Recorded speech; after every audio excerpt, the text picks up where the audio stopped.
Hola, comment allez-vous?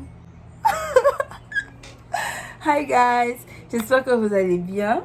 Et si ça ne va pas, je vous envoie toutes mes bonnes ondes. Il faut que ça aille. Ici, c'est seulement la bonne humeur.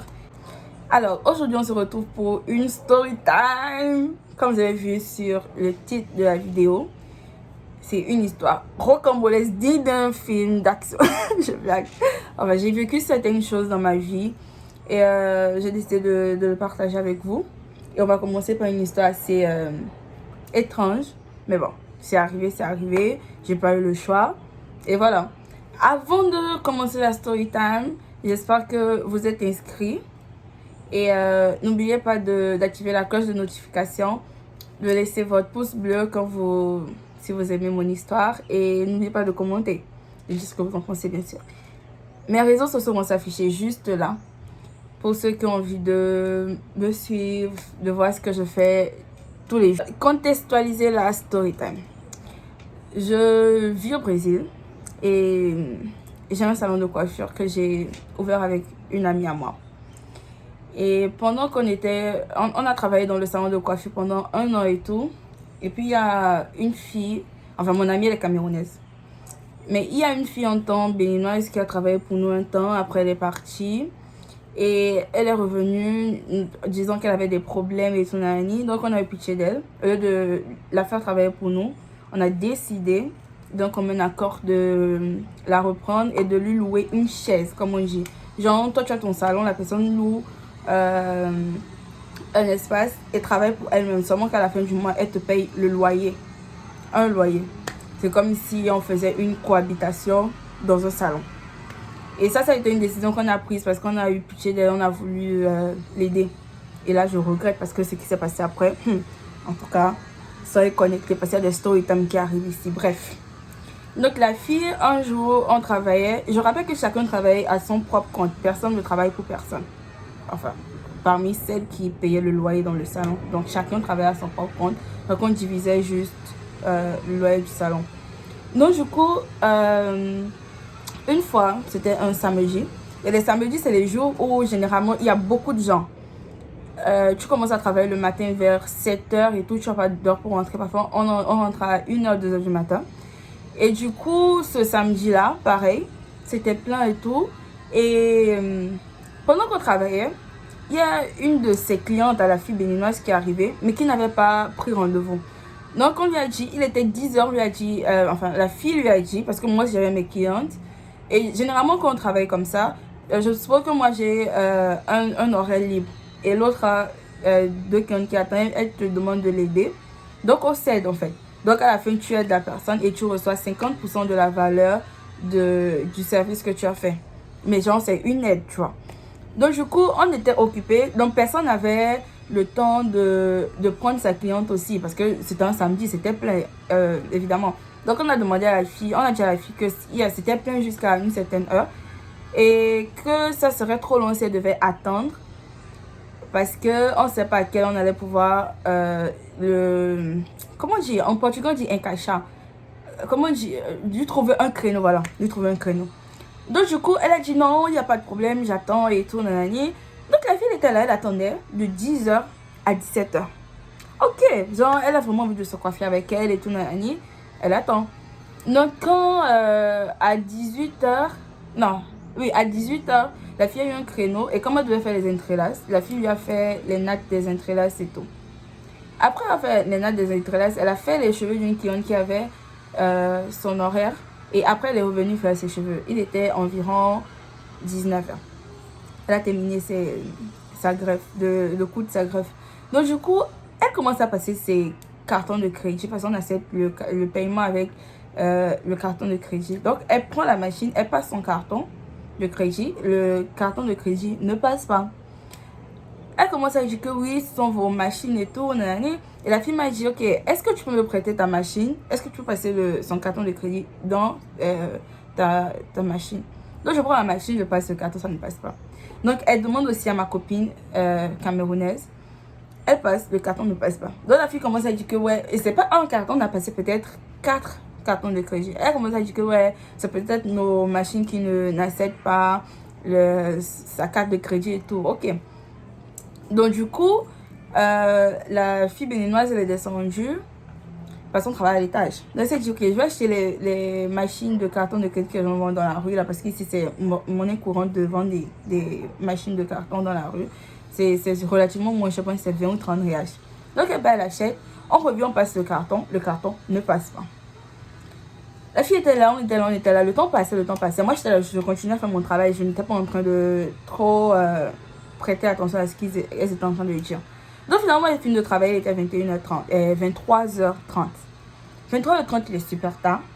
Alors là, il n'y a même plus de bus pour rentrer, il faut forcément rentrer en Uber. Donc je dis à la fille, il est tard, il faut que tu trouves une solution et tout, nani, il est tard, on doit rentrer et tout. Si tu sais pas si tu peux appeler quelqu'un pour que la personne te ramène de l'argent ou la personne fait un transfert bancaire pour que nous, on reçoive l'argent du service qu'on a eu à te faire.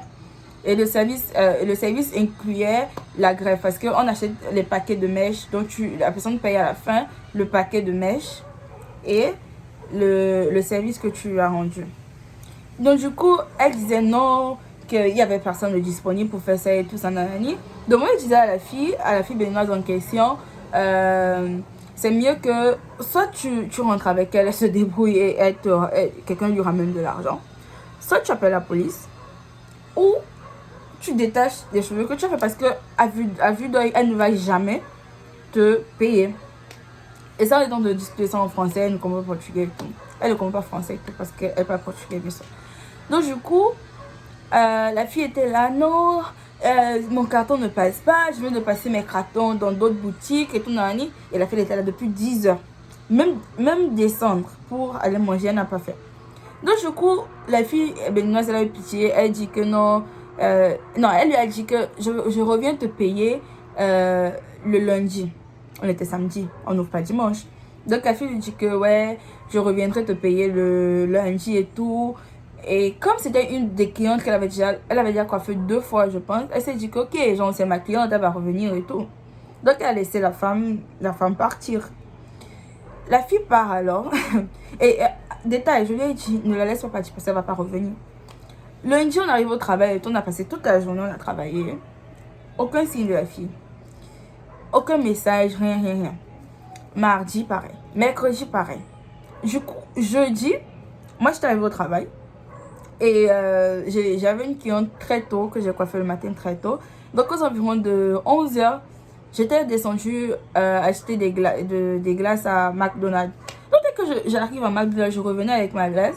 Je vois la fille en train de parler avec les gars qui arrangent les téléphones et tout. Donc dès que je vois la fille, je cours, je vais appeler la fille béninoise là. Je lui dis que ouais, je viens de voir ta cliente et tout. Elle m'a pas vu, genre voilà, c'est pas ma cliente, donc je vais pas commencer à faire un scandale, genre la tirer par le bras ou quelque chose. Je lui dis que genre, je vais avertir la concernée. Et elle descend rapidement, on arrive, on voit la fille. Donc elle demande à la fille de la suivre, la fille vient et tout. Dès que la fille arrive devant le salon de coiffure, la fille commence à lui dire ouais, j'allais venir te payer et tout, je n'ai pas fait, nanani, nanana. Elle commence à se justifier. Et la baignante, je dis que ok, donne-moi mon argent et tout. Elle dit que non. Je n'ai pas l'argent, mais j'allais venir te payer de toutes les façons. Je vais revenir te payer et tout. Et c'est là que je lui ai dit, mais si je t'avais pas vu, tu n'es jamais passé ici. Ça fait 4 jours que tu as disparu. Tu n'as même pas fait signe de vie. Tu n'as même pas envoyé un message pour nous dire genre, ah ouais, c'est parce que je n'ai pas encore eu l'argent que je ne vous ai pas envoyé. Donc ta fille elle a commencé à vouloir se justifier. En bout de là, elle veut se fâcher. Je lui ai dit, mais genre, toi tu te fous de notre gueule. En fait, c'est nous qui devions nous fâcher. Tu te fâches, tu vois qu'elle a voulu faire un petit spectacle là en bas de l'immeuble. Je lui ai dit, ok, montons. On règle le problème là-bas en haut. Donc on est arrivé dans le salon. Elle s'est assise. Et on lui a dit, ok, demande à quelqu'un de venir t'envoyer l'argent ou quelque chose. Donc elle lui dit, appelle ton mari. Ton mari vient donner l'argent, on te libère parce que tu ne sortiras pas d'ici. C'est mon problème, parce que c'est moi qui ai eu mes problèmes seul. Mettre mon mari dans un problème qui n'est pas le sien. J'ai dit, mais c'est ton mari, genre c'est votre problème. Bref, ça c'est leur problème de couple, ça ne me concerne pas. Et je lui ai dit, ok, appelle alors ta mère, que ta mère ramène l'argent. Parce que la fille béninoise en question, elle ne parle pas bien portugais, c'est pourquoi c'est moi qui prenais les devants. Et moi j'étais là dans une attitude de l'aider et tout, genre c'est chiant, tu travailles, tu ne récupères pas ton argent. Non seulement tu perds ton matériel, tu perds ton temps et tu ne reçois pas ton argent. Donc alors, je lui dis, appelle ta mère et tout. Elle dit non, Ma mère a pas touché ma fille à l'école et tout. Et donc, du coup, je ne peux pas l'appeler, elle ne peut pas venir ici. J'appelle alors quelqu'un, débrouille-toi. Donc la fille, elle est là, elle s'assoit, il était 11h quand je l'ai retrouvée. On était là, 13h. Après, je lui dis, mais ma chérie, c'est comment? Elle dit non, ce que je vais faire, c'est que je vais laisser mon téléphone ici. Et quand j'aurai l'argent, je viens récupérer mon téléphone. Je dis, mais genre, ton téléphone, c'est un iPhone. Ça va nous servir à rien, on ne pourra même pas vendre parce que tant qu'on n'a pas ton iCloud et ton code, on ne pourra rien. Je dis non, je vais demander le code à celui qui m'a vendu le téléphone. Donc, elle envoie un message à celui qui a vendu le téléphone et tout. Apparemment, je ne sais pas si c'était un téléphone volé ou je ne sais pas quoi. Elle dit au gars, ouais, envoie-moi le code, l'iCloud, parce qu'on ne peut pas éteindre le téléphone, rallumer le téléphone. Et elle a passé 10 ans à parler avec le gars et tout, rien. Et je lui dis, mais genre, tu ne perds le temps, il est 15h. Donc, du coup, à 16h, moi, j'avais un autre rendez-vous. Donc, ma cliente arrive, je commence à coiffer la cliente. Évidemment, j'étais assise. Et je dis à la fille béninoise, déjà qu'elle ne veut pas, demander à quelqu'un d'enlever le téléphone, ce qu'il faut faire, c'est que ne lui rends plus le téléphone. Donc, si quelqu'un envoie le message, elle débloque le téléphone et toi, tu réponds au message si elle veut qu'on réponde au message. Mais si c'est un message qui ne nous concerne pas, ok, mais si c'est un message par rapport à l'argent, tu ouvres, c'est toi qui réponds. Donc, on était là, le temps passait. Moi, ma cliente est arrivée, j'ai commencé à coiffer ma cliente et tout, c'était les tresses, ça prend un peu de temps. Donc, on était là jusqu'à 18h. À 18h, de 11h jusqu'à 18h, la fille, elle n'a aucun signe de vie, aucun signe de l'argent et tout. Et je disais toujours à la fille béninoise, ne la laisse pas avec son téléphone. Et la fille béninoise, encore une fois, elle a eu pitié d'elle. Dès que la fille a récupéré son téléphone à 18h, elle a appelé la police. Elle dit à la police qu'elle est dans un endroit, qu'on ne la laisse pas partir et tout. Moi, j'étais là, j'entends quelqu'un qui est en train de parler à la police, je me suis dit non, c'est pas possible. Donc, du coup, j'ai laissé ma cliente, je suis partie chercher, juste pas prendre le téléphone, j'ai dit à la police, non, j'essaie d'expliquer, non, parce qu'elle s'est coiffée, elle ne veut pas payer et tout, donc on l'a retenue. Et je dis à la police que la police, ok, passez l'adresse, on arrive. Mais si la police vient, la police va laisser partir parce que c'est comme si on appelle ça comment, carcel privado. Je sais pas comment on dit en français, c'est comme si on l'avait, c'est pas kidnappé. En tout cas, je sais pas, genre quand tu retiens, c'est kidnappé, ouais, c'est comme si on avait... Genre, c'est pas un kidnapping. Ah, yon, qu'on dit. Genre, quand tu retiens quelqu'un, genre, tu enfermes la personne. Je sais pas si on dit kidnapper. Enfin, bref, je pense que vous avez compris. Au vu de la loi, ce qu'on avait fait, c'était nous qui encourons des peines de loi et non elle. Et je me suis dit, ben, à un moment donné, c'est injuste parce que c'est elle qui nous doit, c'est elle qui doit nous payer. Et puis, c'est nous qui allons être arrêtés parce que elle. Et je dis à la police, genre, je n'envoie pas l'adresse parce que la fille nous doit être tout. Et la police, vous savez quoi, ce que la police me dit? La police me dit que, ouais, si vous n'envoyez pas, si vous ne nous dites pas où c'est, on va, le séjour, les gens, on va, rastreer, ouais, pourquoi je peux même mot en français? On va vous localiser, voilà, on va vous localiser et on viendra quand même. Donc, du coup, avec la rage et tout, j'ai remis le téléphone à la femme. Elle a continué à parler à la police. Elle faisait semblant de pleurer. Oui, elle m'a gardé ici parce qu'elle ne veut pas me laisser. Elle a donné l'adresse à la police. Donc, moi, j'attendais la police. J'ai dit, ok, aujourd'hui, ça sera ta parole contre la mienne. Parce que quand la police va arriver, moi, je vais inventer un gros mensonge. Et nous, donc, on sera dans la sauce. Donc, j'étais en train de coiffer ma cliente. La police arrive et tout. Dès que la police arrive, la fille, elle commence à faire un spectacle. Elle commence à parler. Et je me suis retournée comme ça. Non, c'était même pas ça. Avant ça, attendez. Avant ça, avant que la police n'arrive, j'étais en train de coiffer, elle était toujours là. Elle voulait, comme elle savait que la police venait et tout, elle a commencé à faire la grande gueule, elle a commencé à bavarder et tout. Moi, mon sang chauffait et tout. Donc, qu'est-ce que j'ai sauté sur elle et je voulais aller la taper. Donc, du coup, quand je partais la taper, les autres filles ont remarqué le mouvement et elles m'ont arrêté. Seulement que j'ai réussi à attraper ses cheveux. Dès que j'ai attrapé ses cheveux comme ça, je secouais sa tête. J'ai secoué. Genre, j'ai secoué pour lui faire mal. J'ai attrapé sa tête avec les entrelacs et tout. J'ai secoué.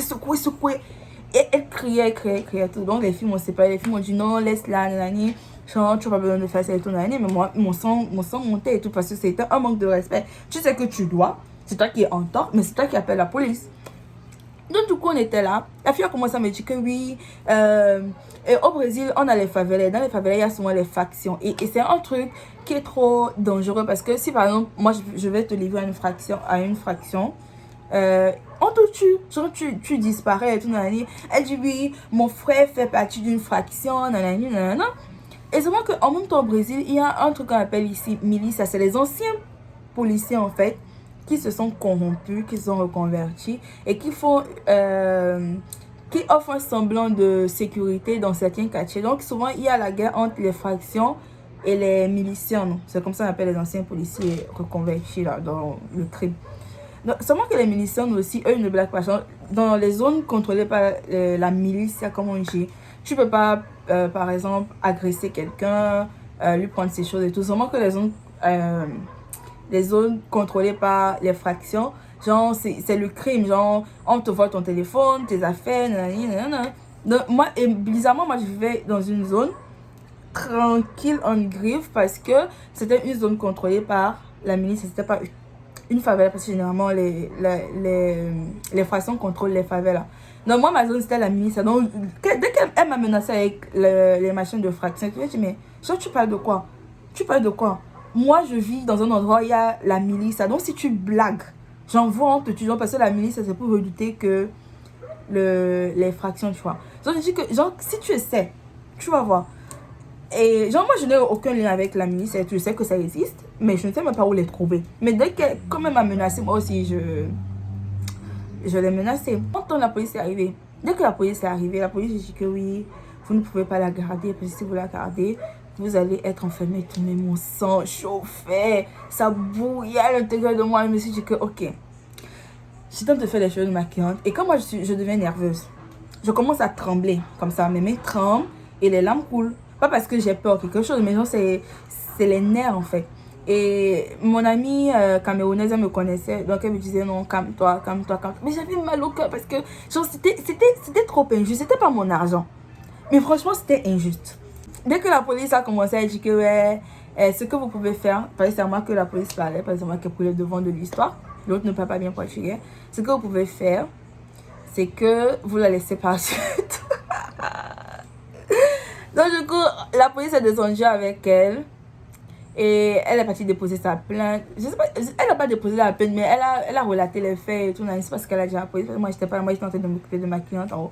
Donc, en tant qu'elle était là, elle est descendue et tout. Et le policier lui a dit que je sais que c'est injuste et tout, mais on agit au nom de la loi. Mais ce que je peux vous laisser faire, c'est retirer les grèves que vous avez fait. Donc, elle dit non, qu'elle ne va pas remonter dans le salon et tout. Donc, dès qu'elle a dit ça, je voulais sauter sur elle. Dès que je voulais sauter comme ça, le policier a attrapé mes mains. Il a fait ça, genre, il m'a fait mal. Mais j'ai eu mal au cœur. Donc, la fille est revenue, je lui ai dit, ok, remonte, moi je vais détacher tes cheveux. Je savais dans ma tête que dès que j'allais décider de détacher ses cheveux, non, j'allais découper ses propres cheveux à l'intérieur et tout. Mais j'allais finir avec ses cheveux. Donc, la fille a commencé à dire, non, je ne veux pas qu'elle détache. Il faut que ça soit une autre personne. La fille en concernée, elle n'avait même plus la force de détacher les cheveux parce qu'elle était députée, elle dit que l'argent que moi j'ai travaillé et tout. Donc finalement, qui a découpé les cheveux, qui a détaché les cheveux, c'est la fille camerounaise. Donc pendant que la fille allait détacher les cheveux, il a fait en français que gars, tu connais non?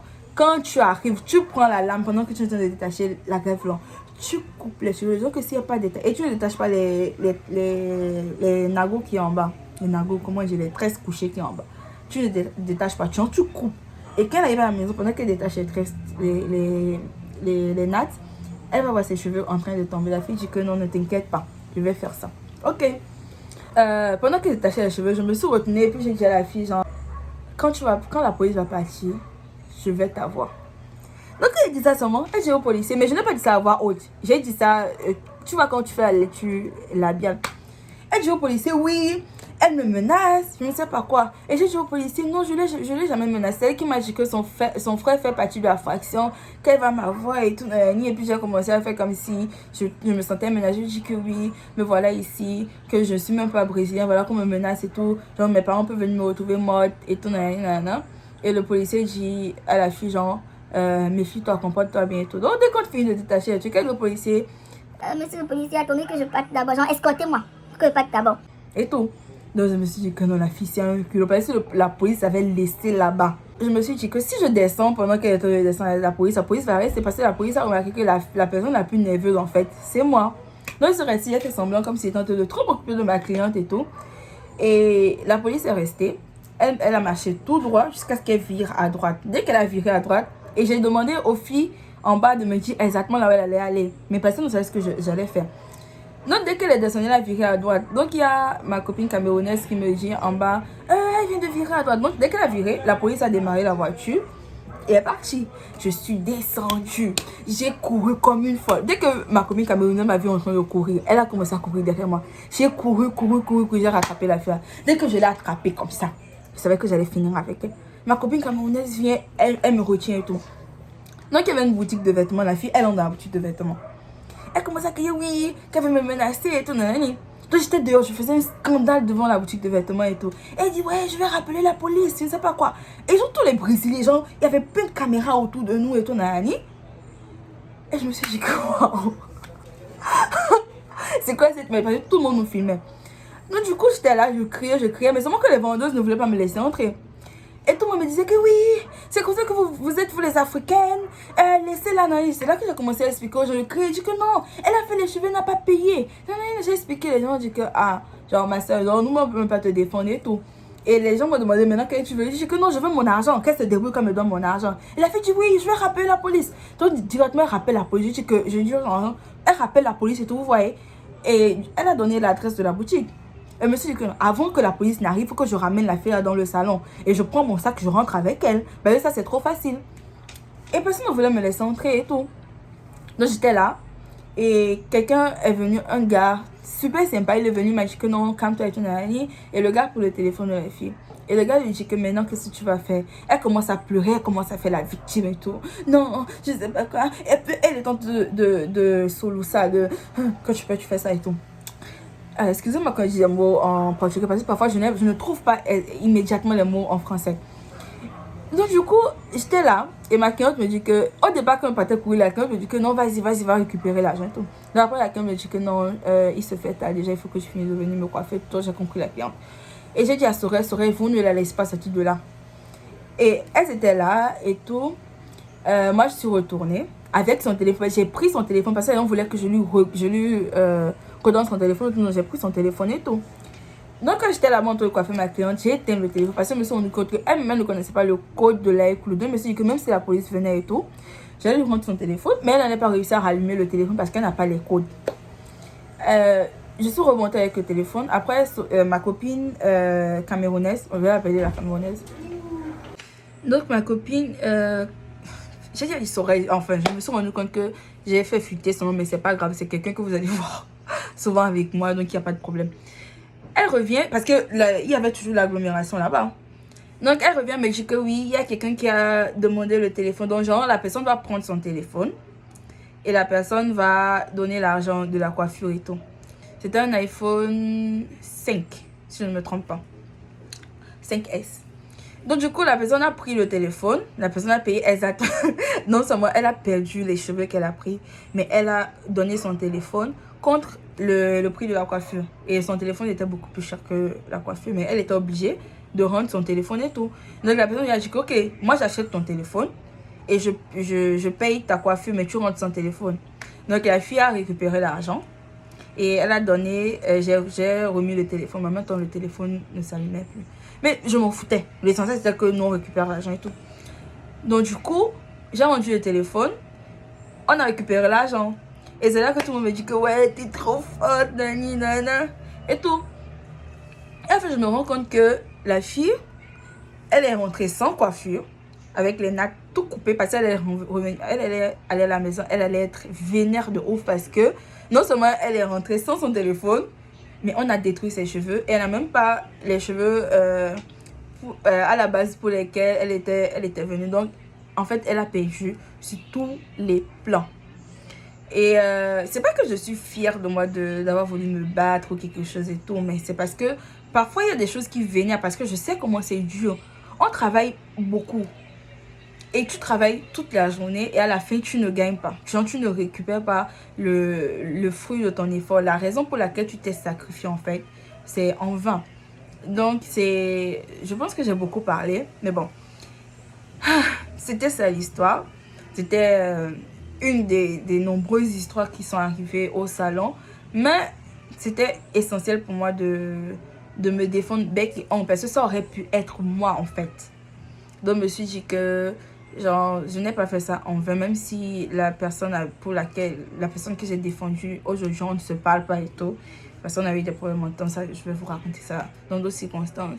Mais je ne regrette pas d'avoir fait ça, parce qu'au moins, elle est consciente que la prochaine fois qu'elle va vouloir se faire coiffer dans un endroit ou qu'elle voudra un autre service, elle devra venir avec l'âge. Parce que je me suis dit que c'est seulement quelqu'un qui est habitué à faire ça. Là, elle fait ça, elle fait semblant, après elle part, elle disparaît, tu ne la vois plus jamais, elle change de coiffeuse, elle gagne la confiance de la coiffeuse 2-3 fois et après elle refait la même chose. Donc elle vit sur le dos des autres, sur le dos du travail des autres. Donc du coup, c'était ça la story time. J'espère que vous avez aimé.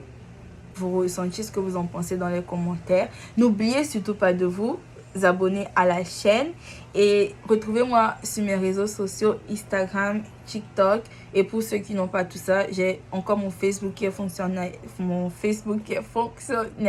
Je ne suis pas active sur Snapchat, je poste pratiquement rien, mais si je me rends compte qu'il y a beaucoup de gens qui utilisent Snapchat, je pourrais recommencer à poster des trucs sur Snapchat, mais en gros c'est ça. Je vous fais d'énormes bisous et à la prochaine. Ciao.